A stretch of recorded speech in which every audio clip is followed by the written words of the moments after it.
Hi everyone, welcome back to Hands-Free Studying for the MBE with Brainscape. Today's video is about constitutional law. So get ready and let's get started with our first set of cards covering federal judicial system. Question 1. Under Article 3, Section 2, federal courts have the jurisdiction to hear which types of cases and controversies? First, cases arising under the Constitution, laws, and treaties of the United States. Second, cases affecting foreign countries' ambassadors, public ministers, and consuls. 3, cases involving admiralty and maritime jurisdiction. 4, cases when the United States is a party. 5, cases between two or more states or between a state and citizen of another state. 6, between citizens of different states or between citizens of the same state claiming lands under grants of different states, or between a state or its citizens and foreign states, citizens, or subjects. Question 2. The Supreme Court has what two types of jurisdiction? The Supreme Court has both original jurisdiction as well as appellate jurisdiction. Question 3. Over what type of cases does the Supreme Court have original jurisdiction? And from where is this power derived? The Supreme Court has original jurisdiction over cases involving ambassadors, other public ministers and consuls, as well as those in which a state is a party. And this power is derived from Article 3, Section 2. Question 4. Can Congress modify the Supreme Court's original jurisdiction? No, but it can grant concurrent original jurisdiction to the lower federal courts. Question 5. What are the two ways for the Supreme Court to hear an appellate case? First, the Supreme Court can hear an appellate case through a writ of certiorari, which is a discretionary review, and the court will grant review if at least 4 of the justices vote to accept. The court can also hear an appellate case if it's a mandatory appeal, and these are appeals for injunctive decisions issued by 3-judge district court panels. Question 6. What is the adequate and independent state grounds rule? The Supreme Court will not hear an appeal from a state court decision that is supported by adequate and independent state grounds. Question 7. What can the Supreme Court do if it is unclear whether a decision rests on independent and adequate state grounds? The Supreme Court can hear the federal issue and then remand the state issue back to the state courts. Question 8. What is the exception to the adequate and independent state grounds rule? The exception is that the Supreme Court will review a state's court decision if the state law tracks federal law, and the state court has a practice of following federal interpretations of that particular law. Question 9. True or false? The Supreme Court will only correct a state court judgment if the state court incorrectly applied federal rights. True. Question 10. What is sovereign immunity? Sovereign immunity is a doctrine that holds the government cannot be sued for damages without its consent. These upcoming constitutional law questions cover separation of powers. All right, let's get started. Question 1. What are the sources of congressional power in the Constitution? Congressional powers are generally split into 2 categories. First, there are the enumerated powers, which are found in Article 1, Section 8. And then you have implied powers. First, the necessary and proper clause, which is also in Article 1, Section 8. Taxing and spending power, also Article 1, Section 8 in Clause 1.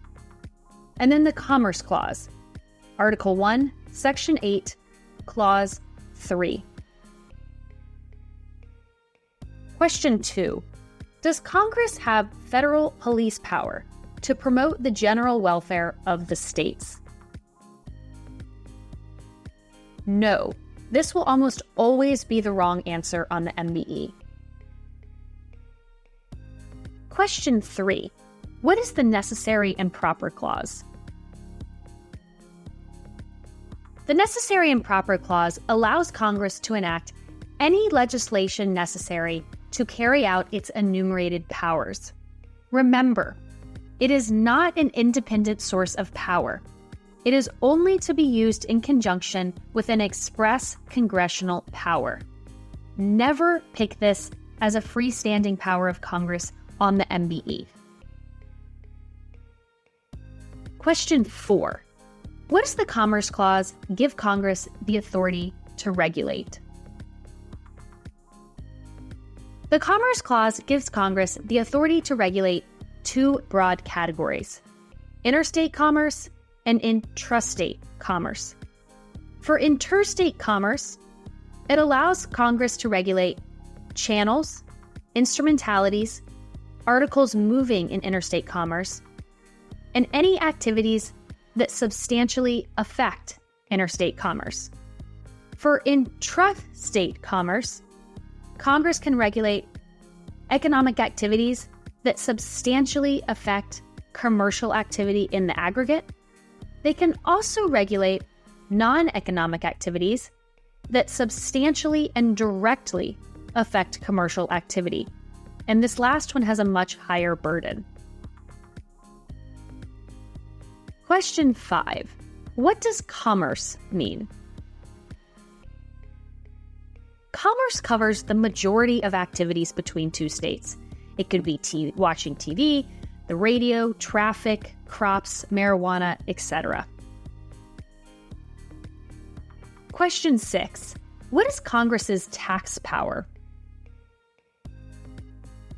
The General Welfare Clause gives Congress the power to lay and collect taxes for any public purpose.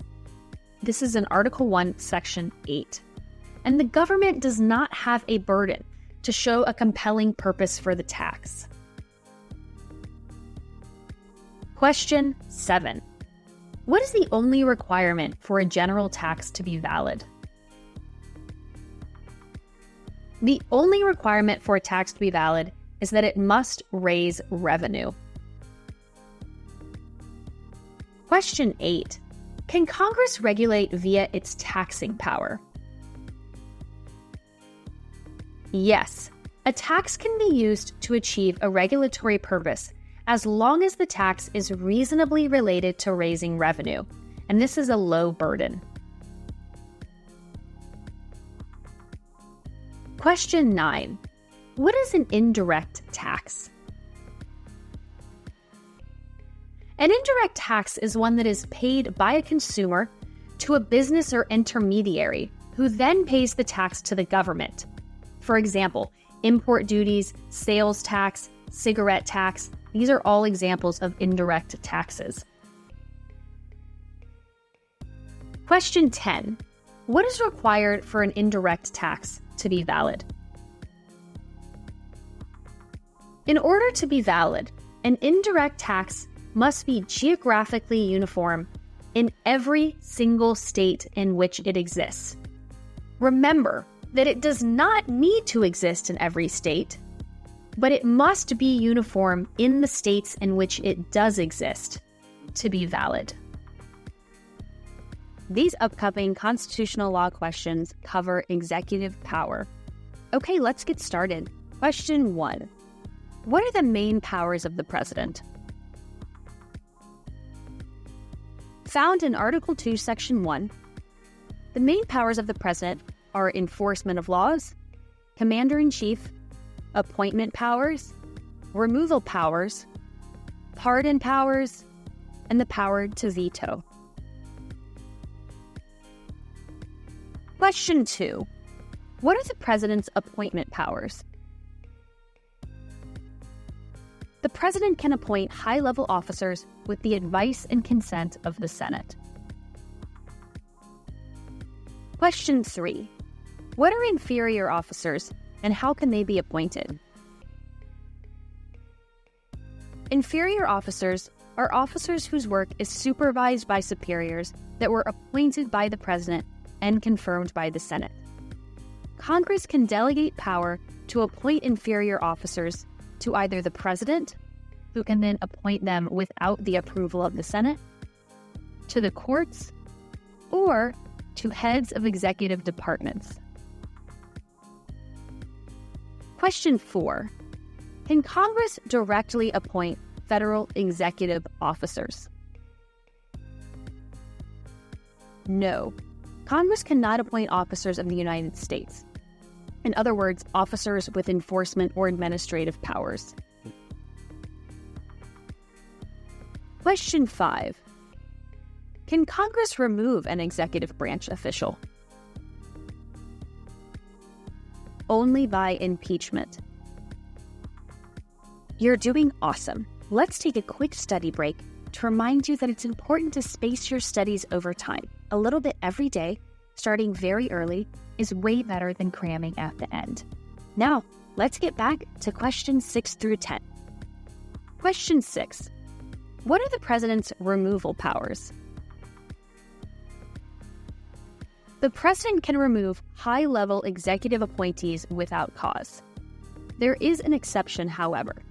The president must show cause to remove either an officer performing a judicial or in a quasi-judicial role, or officers appointed for a statutorily specified duration. Question 7. Can Congress limit the president's removal power? Yes, Congress can statutorily limit removal to only upon a showing of good cause for officers appointed for a specific duration of time. For example, a special prosecutor. Question 8. When can federal judges be removed? According to Article 3, Section 1, federal judges can only be removed by impeachment and not during good behavior. Question 9. What are the president's veto powers? Article 1, Section 7 says that the president has power to veto any law passed by both houses within 10 days of receiving it. If the president doesn't veto within 10 days, the bill will automatically become law. Question 10. What is a pocket veto? A pocket veto happens if Congress adjourned during the 10-day veto period and the president failed to act. In this instance, the bill will not automatically become law. These upcoming constitutional law questions cover federalism. All right, let's get started. Question 1. Police powers are reserved to the blank. To the states. The states are granted broad authority to enact legislation to promote the general welfare. Question 2. What is the Supremacy Clause? The Supremacy Clause, found in Article 6, Paragraph 2, holds that if a federal law directly or indirectly conflicts with state law, federal law will prevail, and the state law will be declared void. Federal laws can either expressly or impliedly preempt state law. Question 3. When does federal law expressly preempt state law? Federal law expressly preempts state law when either the law is an exclusive power of the federal government, for example, the power to conduct foreign affairs, or the regulation is in an area that has been expressly prohibited by the federal government. Now note, express preemption laws are narrowly construed. Question 4. When does federal law impliedly preempt state law? Courts will infer federal intention to preempt if state law hinders the purpose of the federal law, state law makes compliance with federal law impossible, or Congress intended for the federal government to occupy the entire field, also known as field preemption. Question 5. Can states create laws that are more rigorous than those set by the federal government? Yes. In the absence of preemption, states can create more stringent laws than the federal government. Question 6. What is the Dormant Commerce Clause?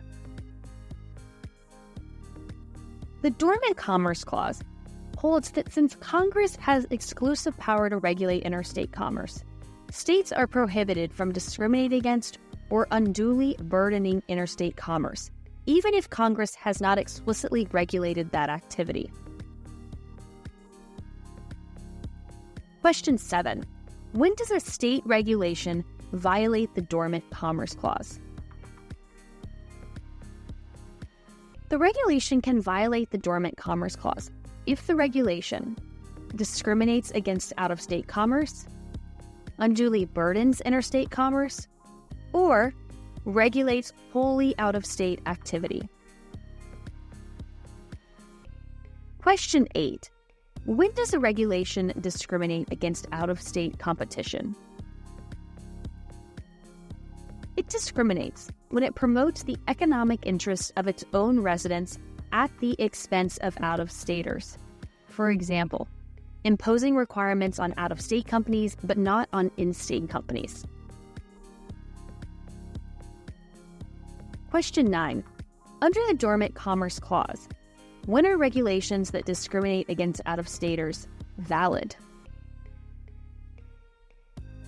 Regulations can be held valid if the regulation is necessary to achieve an important government interest and there's no reasonable non-discriminatory alternative, the state is a market participant, or the regulation involves traditional government functions, for example, trash collection, or lastly, if Congress has expressly authorized regulation.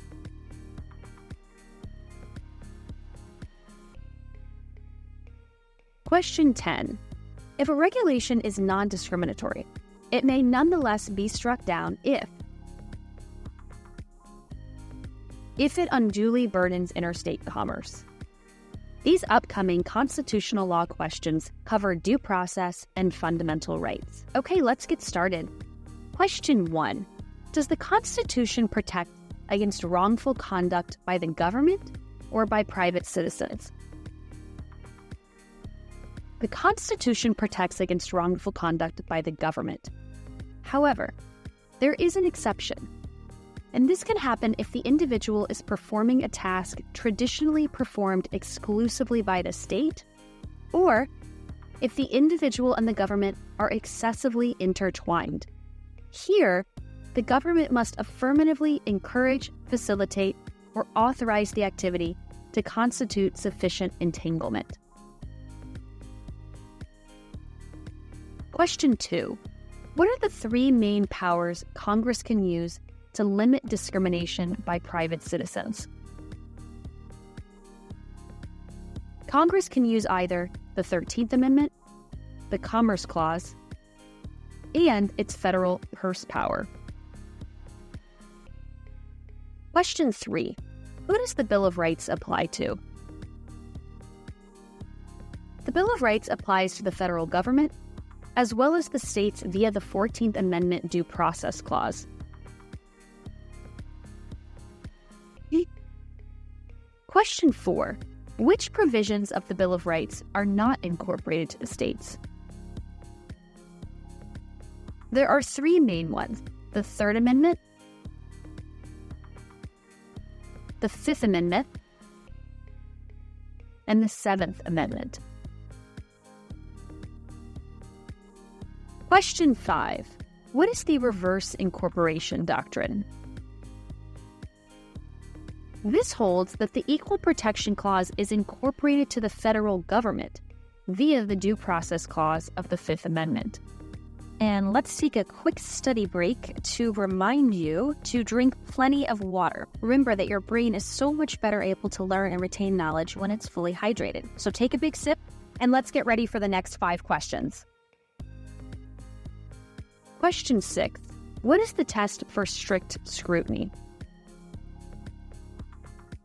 A law will be upheld under strict scrutiny if it is necessary to achieve a compelling governmental interest, and it is the least restrictive means possible to achieve that interest. Question 7. When is strict scrutiny triggered? Strict scrutiny is triggered if the law involves a suspect classification or fundamental right. Question 8. What is the test for intermediate scrutiny? Under intermediate scrutiny, a law will be upheld if it is substantially related to an important government interest. Question 9. Who bears the burden for strict and intermediate scrutiny? The government bears the burden for both. For strict scrutiny, the government must demonstrate that the classification is necessary to achieve a compelling governmental interest and is narrowly tailored to achieve that interest. For intermediate scrutiny, the government must demonstrate that the classification is substantially related to an important governmental interest. Question 10. What is the test for rational basis review? Under rational basis review, the law will be upheld if it is rationally related to a legitimate government purpose. Remember that there's a presumption of validity, thus any legitimate reason will be upheld as long as it isn't completely arbitrary. These upcoming constitutional law questions cover equal protection. Okay, let's get started. Question 1. What is the Equal Protection Clause? The Equal Protection Clause holds that no state shall make or enforce any law that denies its citizens equal protection of the law. In other words, similarly situated persons should be treated similarly under the law. And this is found in the 14th Amendment. Question 2. Does the Equal Protection Clause apply to the federal government? Yes, indirectly via incorporation of the Fifth Amendment Due Process Clause. Question 3. How do you distinguish due process from equal protection issues? Ask yourself, does the statute contain a classification along suspect lines? If yes, it is an equal protection issue. If not, it's more likely a due process issue. Question 4. What are 4 steps to analyzing equal protection questions? First ask, is there a classification by the government? Remember that the plaintiff must prove the classification was made with discriminatory intent. Second, ask yourself, what is the classification? Is it a suspect, quasi, or other type of classification? Third, ask what level of scrutiny applies. If it's a suspect class, strict scrutiny applies. If it's quasi, intermediate scrutiny applies. And if it's another classification, apply rational basis. And lastly, ask yourself, does the government action satisfy the appropriate level of scrutiny? Question 5. What are the suspect classifications?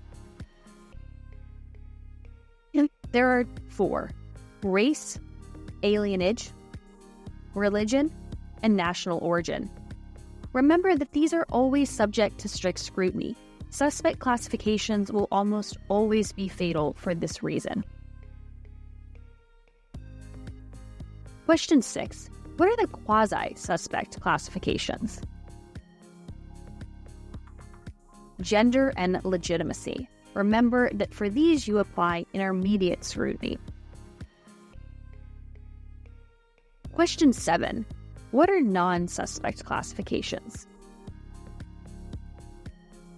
Alienage can be a non-suspect classification if it's either a federal alienage classification or a state restriction on an alien's participation in government functions.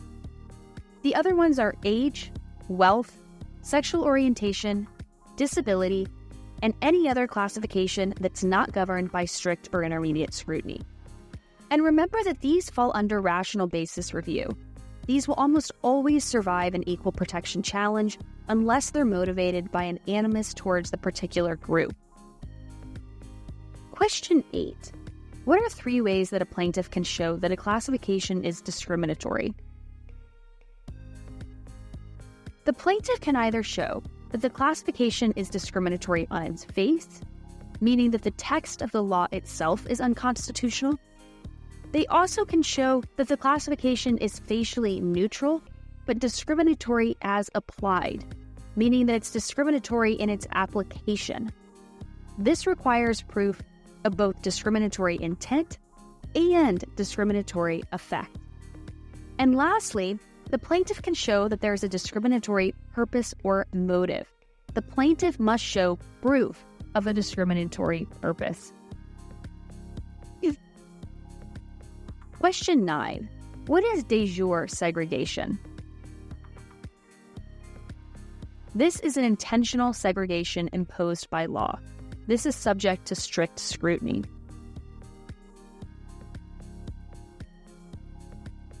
Question 10. What is de facto segregation? This is segregation that results from private action. No equal protection violation exists here because there's no government action. These upcoming constitutional law questions cover individual liberties. All right, let's get started. Question 1. What is the Free Exercise Clause? The Free Exercise Clause prohibits the government from outlawing or preventing the exercise of religious beliefs. Question 2. Laws that intentionally target religious beliefs are subject to what level of scrutiny? Strict scrutiny. Question 3. Laws that only incidentally impact religion are subject to what level of scrutiny? Rational basis review. Question 4. What is the Establishment Clause? The Establishment Clause prohibits the government from endorsing or supporting a particular religion. Question 5. Laws promoting a particular religion are subject to what level of scrutiny? Strict scrutiny. Question 6. What's the 3-part test to determine whether a law violates the Establishment Clause? This is called the Lemon Test. First, the action must have a secular purpose. Second, the primary effect must neither advance nor inhibit religion. And third, the action must not excessively entangle the government with religion. An action will only be upheld if it meets all 3 elements of the Lemon Test, and only if it regulates the practice of religion, not a belief. Remember that the government can never regulate beliefs. Question 7. When is government aid to private religious schools allowed? Government aid to private religious schools is allowed if the aid is for secular instruction or purposes, and it does not excessively entangle the government. In other words, it doesn't require the government to oversee programming or any type of funding disbursement. Question 8. Are tax deductions given to parents of students in religious schools constitutional? Yes, as long as they are also given to students in secular schools. Question 9. Are tax exemptions for religious organizations constitutional? Yes, as long as they are also given to other nonprofit organizations. Question 10. Is allowing a religious organization to hold its meetings in a public school constitutional? Yes, as long as there are a broad range of organizations using the facilities and none are given preferential treatment. And that's the end of our constitutional law hands-free study round. To reach full mastery, remember to study in Brainscape. Our mobile and web app uses the latest in spaced repetition techniques, allowing you to optimize your study time and track your progress down to the finest detail. Of course, when you're driving, cooking, exercising, or otherwise unable to navigate the app, be sure to keep listening to the rest of this hands-free studying playlist. No matter what subject you're learning and what method you're studying it, Brainscape helps you rise to your challenge.